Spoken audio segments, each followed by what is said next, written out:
Hoje eu vou apresentar para vocês uma ferramenta chamada DBpedia Spotlight. Aqui estão as referências que eu usei. Esse aqui é o paper do DBpedia Spotlight. Ele é um pouco antigo, né? Mas para essa apresentação ele vai servir bem para a gente. E esse aqui é o link para a ferramenta do DBpedia Spotlight, que eu coloquei aqui também. Eu vou falar brevemente o que é o DBpedia Spotlight, como é que é a abordagem que eles têm para resolver o problema que ele tenta resolver, né? Como é que é o uso dele.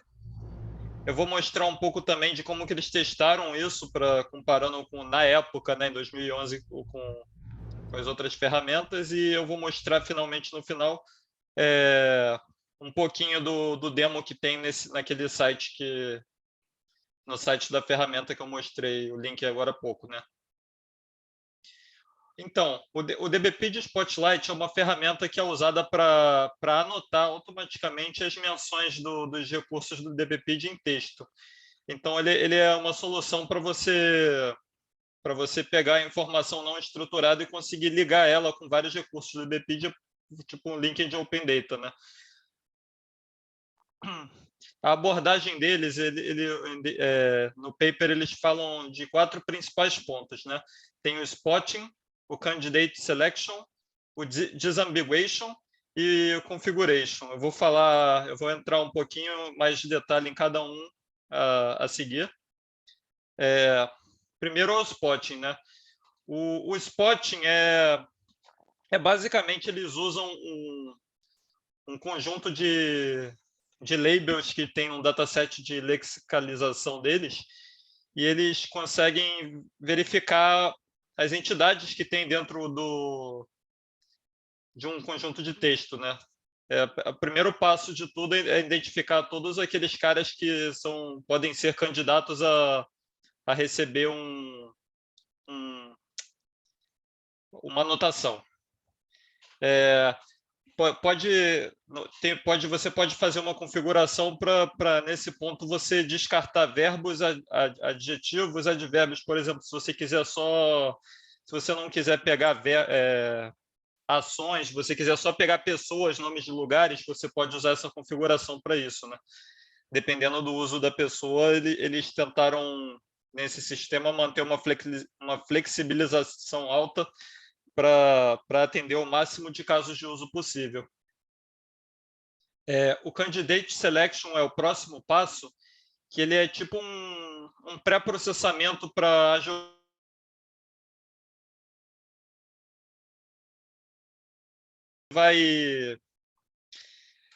ele vai tentar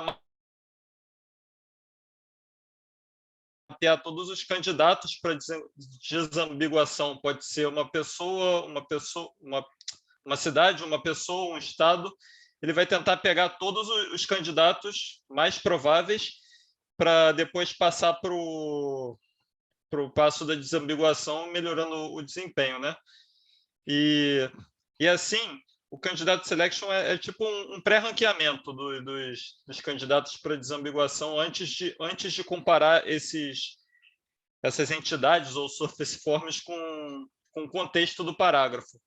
Você simplesmente vai olhar para a entidade e vai procurar quais são os candidatos possíveis para uma futura desambiguação. Claro, nesse passo aqui, se você for muito rígido com isso,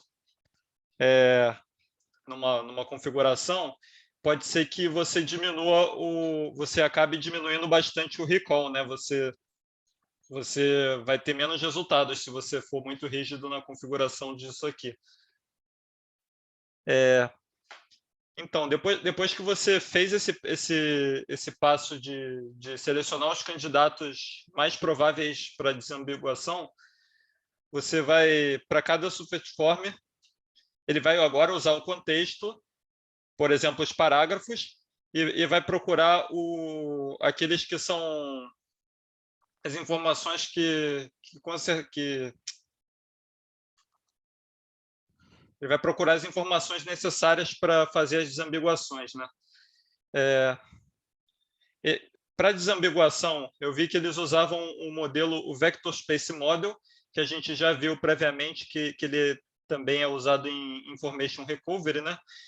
E para isso, eles viram que tinha, normalmente em Information Recovery, tem esses dois pesos que são normalmente utilizados, que é term frequency, né, a quantidade de vezes que uma palavra aparece em um certo recurso, e esse inverted document frequency weight, que representa uma importância de uma palavra em toda a coleção dos recursos, né? Mas, ao analisar esse inverted document frequency, eles viram que ele para esse contexto de desambiguação, ele não era muito bom, né? Que ele não necessariamente daria uma métrica boa para fazer uma desambiguação. Então, eles resolveram criar um novo peso que eles chamaram de ICF, Inverse Candidate Frequency, que aqui eu botei aqui a definição deles. Se tiver um conjunto de candidatos, de recursos candidatos para uma entidade, um surface form, então N vai ser o total de recursos desse set de candidatos para uma palavra WJ. E aqui ele tem a fórmula, né? E eles dizem que a intuição por trás do ICF é que o poder discriminativo de uma palavra é inversamente proporcional ao número de recursos DBpedia que estão associados com ele. Também eles usaram a entropia, né? A entropia que é normalmente usada em distribuições de probabilidade. Eles dizem que a capacidade discriminativa de uma palavra de contexto deve ser inversamente proporcional à entropia. Então isso quer dizer que a palavra mais comumente aparecendo com muitos recursos é menos discriminativa. Então, se eu tiver uma palavra que tem tipo 10.000 recursos atrelada a ela, eu não vou conseguir usar essa palavra para dizer exatamente, para separar alguma coisa, né? Porque ela tem muitas possibilidades, né? Então, uma palavra com poucos recursos atrelada a ela vai ser mais discriminativa.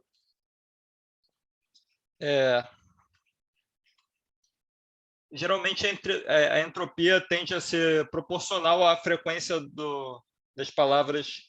Então, eles usaram aqui uma aproximação, né? Eles viram que a maximum entropy é usada para aproximar o valor exato da entropia na fórmula deles, né, que eles criaram, e essa simplificação funcionou bem nesse caso, simplificando os cálculos, reduzindo o storage e o tempo de busca dos requirements, o tempo de busca. Então, finalmente, para desambiguação, com essa representação e a combinação do term frequency e essa nova métrica que eles criaram,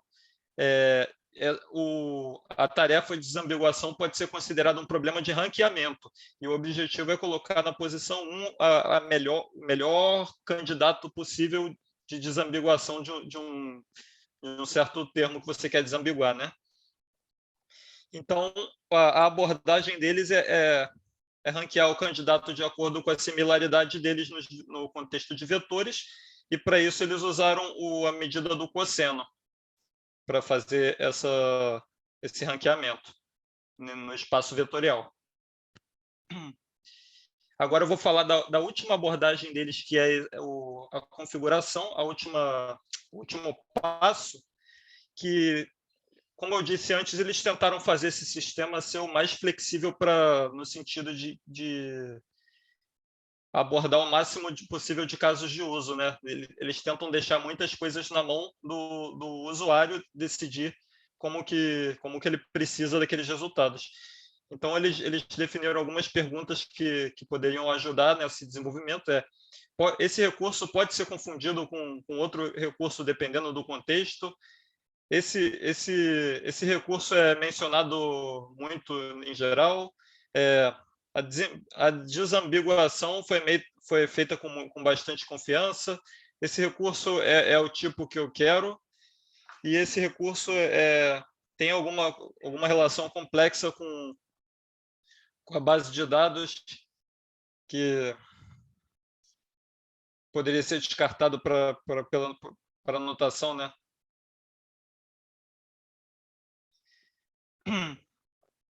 Então, aí é para as configurações, então eles definiram esse conjunto de anotações, né? De configurações.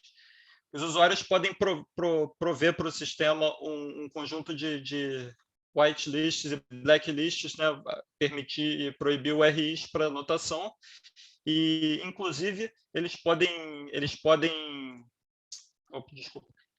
também prover um Sparkle, uma consulta Sparkle para filtrar ainda mais essa consulta. Se, por exemplo, o usuário está fazendo um sistema bem específico e ele sabe exatamente aquilo que ele está buscando, ele pode fazer uma filtragem Sparkle para garantir que os resultados dele vão ter uma qualidade melhor para o caso de uso dele. Resource Prominence, que os usuários podem especificar um mínimo número de links para um DBP de resource em ordem para ser anotado, né? Isso quer dizer que se ele quiser que quanto maior esse número, né, menor vai ser o recall, porque ele vai estar limitando tipo só aqueles recursos que tem muitos links com recursos da DBpedia para poder ser anotado, né? Mas ao mesmo tempo ele vai melhorar a precisão porque aqueles recursos vão ser mais importantes. Topic Pertinence.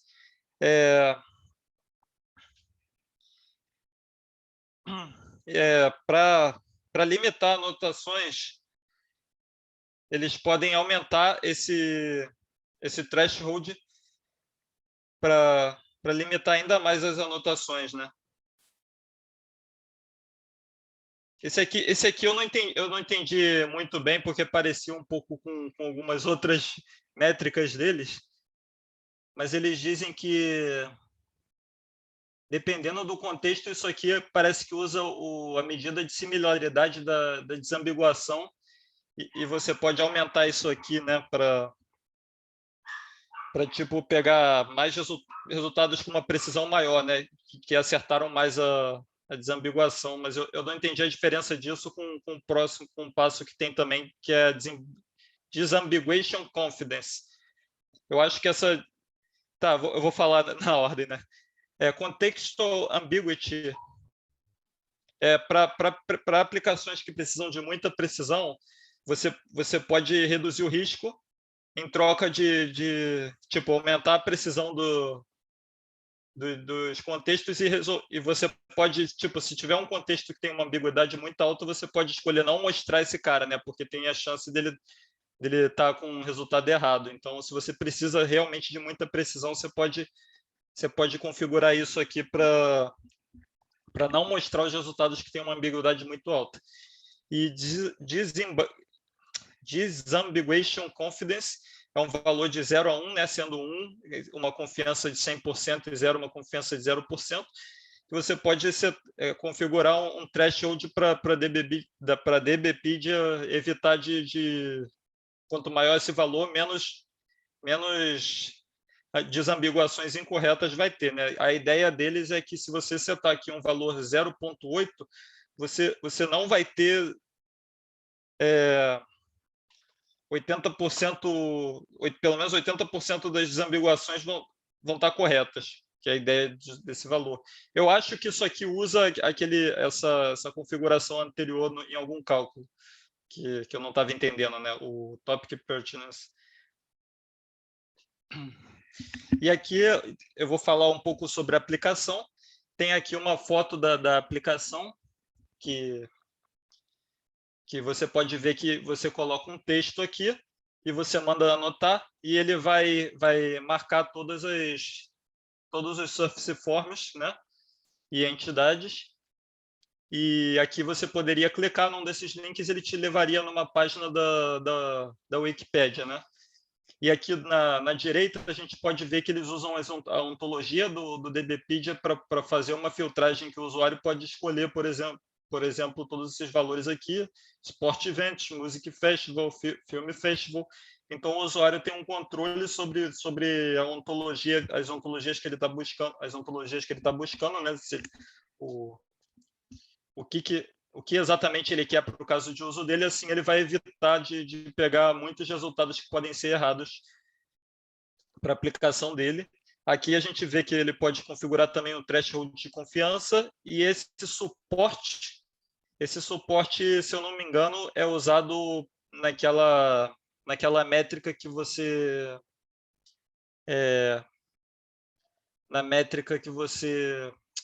escolhe o número de links, né? Que eu falei mais cedo, eu não lembro qual slide estava.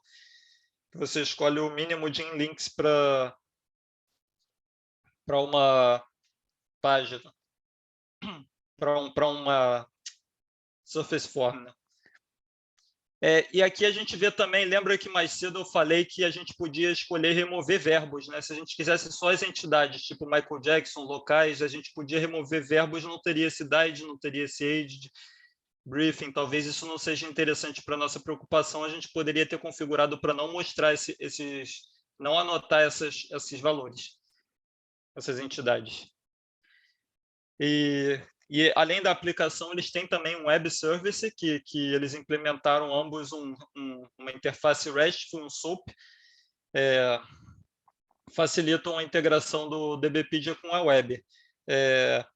Esse web service permite que você tanto anote, desambigue e passe todos aqueles parâmetros de configuração que a gente falou mais cedo.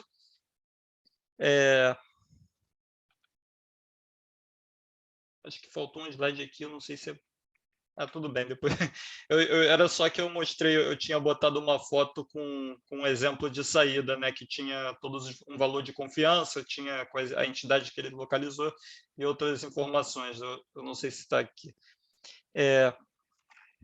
Então, eu vou falar um pouco dos testes que eles realizaram. Eles dividiram um teste para disambiguation e o outro para as anotações em si. E aqui eles traçaram 3 baselines que eles acham que são relevantes para esse teste, que tem o random baseline, que performa o candidate selection e pega um dos candidatos com uma probabilidade uniforme. Tem o default sense baseline, que pega um candidato selection e pega o candidato com a maior probabilidade sem usar o contexto. E o default similarity é aquele que vai usar esses dois pesos, o term frequency e o IDF. Não é a medida que eles criaram, é o IDF.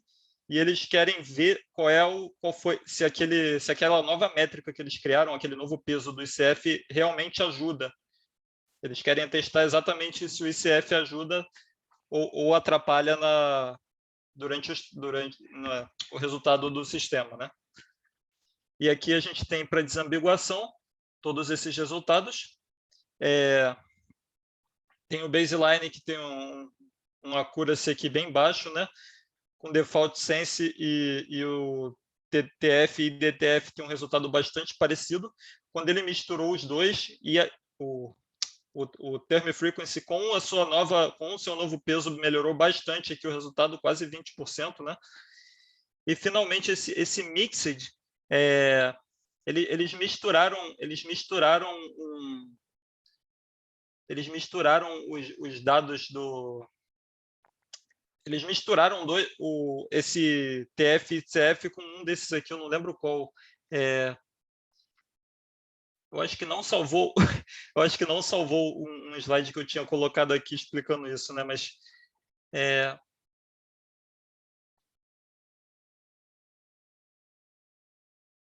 eles misturaram alguns resultados usando um experimento com regressão linear. Eu não lembro exatamente o que eles fizeram aqui, desculpa. Isso aqui é o teste de avaliação. A gente pode ver que aqui cada corzinha dessa é um valor diferente de suporte, né? Que é uma configuração. Aqui na esquerda tem precisão e aqui o recall. E aqui a gente tem cada bolinha dessa É um sistema que eles estão comparando. E aqui está o Spotlight sem nenhuma configuração, né? E cada linha dessas que eles vão traçando é uma configuração diferente que eles vão fazendo. Cada linha dessa é uma configuração diferente. E a gente pode ver que dependendo da configuração, a gente, no default, ele tem um recall decente e um 0.5 aqui de precisão, mas você pode escolher sacrificar recall para melhorar a precisão. E tem alguns sistemas aqui que tem uma precisão e um recall bem baixo, né? Tem outros aqui que tem um recall alto, mas uma precisão mais ou menos. E parece que ele está aqui, está até bem, pelo que eu estou vendo, aqui no meio, dependendo se fizer uma configuração correta. Aqui, para anotação também, eles fizeram o F1 Score, que se vocês não lembram, ele usa ambas as medidas do recall e do precision com cálculo para poder fazer esse F1 Score. E o DBP de Spotlight, com a melhor configuração dele, tem 56% de F1, sem configuração 45%, e o segundo lugar aqui é esse The Weak Machine com quase 60% só. O resto todo tem um F1 Score pior. Esse aqui eu acho que é porque ele tem um recall muito baixo, né? É tudo desse balanceamento que pode abaixar bastante esse score. E é isso. Eu vou mostrar agora para vocês que eu tenho... Eu deixei aberto aqui o demo do DBP de Spotlight. Aqui a gente pode ver que tem uma barrinha de confiança, que você pode selecionar. Isso aqui eu não sei exatamente o que isso está fazendo aqui, que eu não sei exatamente o que essa opção faz. A gente pode aqui escolher a linguagem, né? Eu vou botar um português aqui. E a gente pode selecionar os tipos, né? De acordo com as ontologias, a gente pode selecionar um tipo de coisa que a gente quer, né? Um tipo de entidade. E aqui a gente pode botar para anotar, né? Olha aqui, a gente vê que ele fez uma anotação. Berlim, por exemplo.